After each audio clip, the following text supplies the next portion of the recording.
ម៉ៅចេញទៀតហើយជាមួយនឹងប្រភេទកណាត់ជូតចឹងបើសិនជាបងចាំបានជាប្រភេទកណាត់ជូតយើងមានសក្តានុពលប្រភេទសម្រាប់បងដែលគាត់តាមតម្រូវការហើយក៏មិនមែនមានតែកណាត់ជូតមួយបើសិនជាបងចាំបានជាប្រភេទរើសជាអវ៉ាន់ក្បាលឬក៏អវ៉ាន់ទឹកទី2ឬក៏អវ៉ាន់កតុយអីគឺយើងមានទាំងអស់ជូនបងតែម្ដងអីដែលសំខាន់គឺជាមួយនឹងប្រភេទគីបបងគឺខ្ញុំលក់ដែរបំផុតគឺជាប្រភេទគីបចឹងសឹងបងចង់បានជាប្រភេទគីបដែលមានគុណភាពល្អ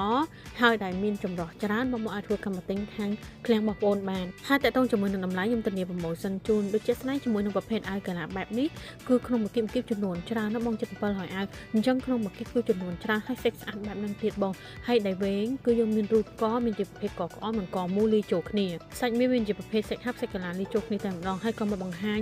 ជាមួយនឹងម៉ាស៊ីនដែរចាគាត់និយាយរួមទៅម៉ាស៊ីននេះគឺអត់បានទេបងដែលគាត់ធ្វើការលក់ដូរអាជីវកម្មដូចខ្ញុំណា